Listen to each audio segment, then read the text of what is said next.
সিলেট বিভাগের বেশ কয়েকটি এলাকায় বন্যার পানি বা পরিস্থিতি উন্নতি হচ্ছে, তবে এখনো সাধারণ যে মানুষরা তাদের অবস্থা কি আছে সেটি জানাবেন। অনেকে সহযোগিতা না পাওয়ার অভিযোগ করছেন, সে বিষয়টি কি?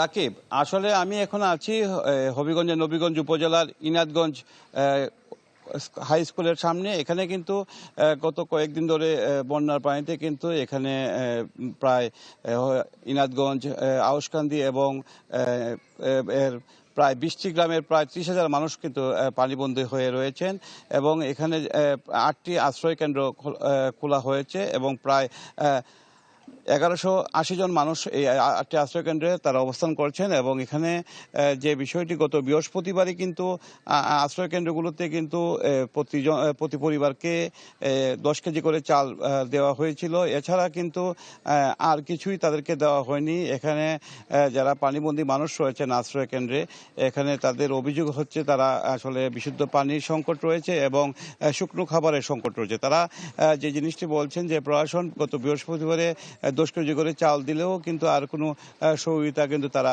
করেনি এবং এই সংকটগুলো তাদের রয়ে গেছে। এছাড়া কিন্তু এখানে প্রায় 30,000 মানুষ কিন্তু পানিবন্দী। এর মধ্যে কিন্তু প্রায় 1100 মানুষ কিন্তু এই আশ্রয়কেন্দ্রগুলো উঠেছে, বাকিরা কিন্তু বাড়িঘরেই রয়ে গেছেন এবং বাড়িঘরে কিন্তু তারা মাচাং বেঁধে অবস্থান করছেন এবং বাড়িঘরে যারা আছেন তারা কিন্তু ত্রাণ পাচ্ছেন না, তাদের অভিযোগ।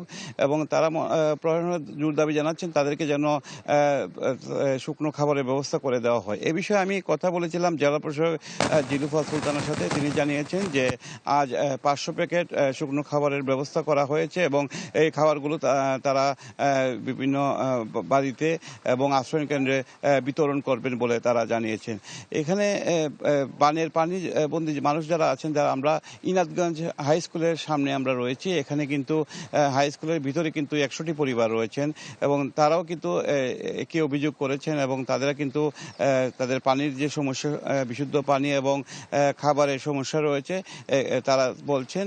এবং এখানে যে পানি কিন্তু কিছুটা কমলেও কিন্তু এখনো কিন্তু মানে বানের মানুষ কিন্তু এখনো পানিবন্দী রয়ে গেছেন।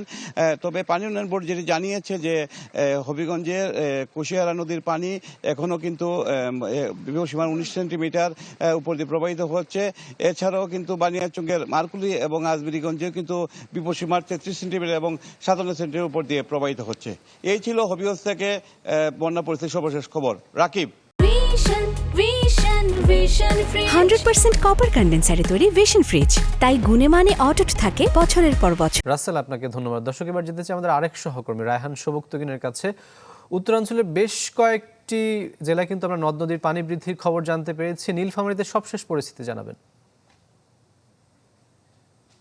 ধন্যবাদ রাকিব।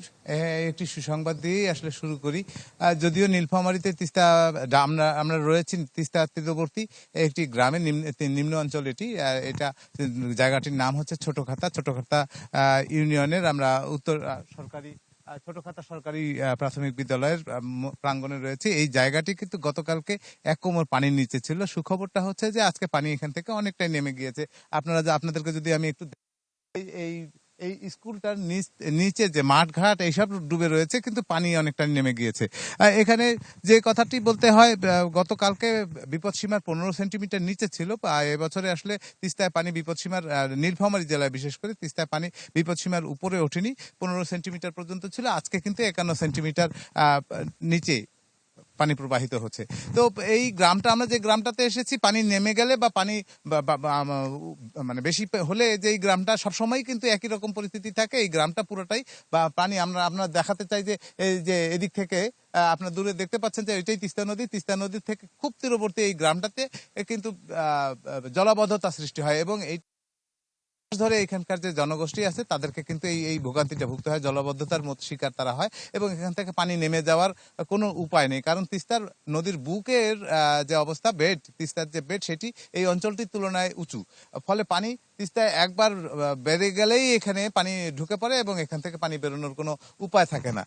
এটি হচ্ছে অবস্থা। আর যেহেতু পানি বিপদসীমার উপর দিয়ে যায়নি, প্রশাসন হয়তো এখানকার লোককে ত্রাণ বা অন্য কোনো কিছুর কথা ভাবেইনি, কারো মাথাতেই আসেনি যে এখানে ত্রাণ দিতে হবে। আমরা যতটুকু জানেছি পানি উন্নয়ন বোর্ডের সঙ্গে কথা বলে কোনো তারা ঝুঁকি মোকাবেলার প্রস্তুত রয়েছে, তাদের কাছে যথেষ্ট জিও ব্যাগ রয়েছে, তবে তারা কোথাও ভাঙেনি বলে সেরকম করে এটাকে ওই গুরুত্বটুকু দেওয়া হয়নি। আর দুর্গত মানুষদেরকে যে ত্রাণ দেওয়ার কথা সেটি আসলে কেউ ভাবেনি, এখানে ত্রাণের কোনো কথাই আসেনি।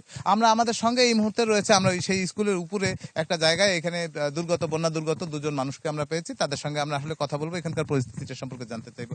ভাই, আপনি কি বলবেন যে গতকালকে এইখানে আসলে পরিস্থিতিটা কি ছিল? এখানে আপনাদের সারা বছরের পরিস্থিতি কি থাকে? এই পানি কতদিন নামতে কতদিন সময় লাগে? নামে বন্যা যখন হয় তখন মনে করো এক কোমর এক বুক মানে মাথা উপরে পানি হয়, আর যখন কম একটু হয় কিন্তু এই এক কোমরের উপরে থাকে। থাকার পর কি এক সপ্তাহ পর কিছু কিছু আস্তে আস্তে পানি নামার পর তখন আস্তে আস্তে পানি নামিয়ে চলে যায়। আবার গতকালকে আসলে কতখানি পানি ছিল? পানি ছিল এক কোমর, এখন এখন পানি কমছে। আপনারা কোনো রকমের ত্রাণ বা কোনো রকমের রায়হান, আপনাকে ধন্যবাদ। দর্শক, বন্যা পরিস্থিতির সবশেষ খবর জানাতে যুক্ত হয়েছিলেন আমাদের সহকর্মীরা।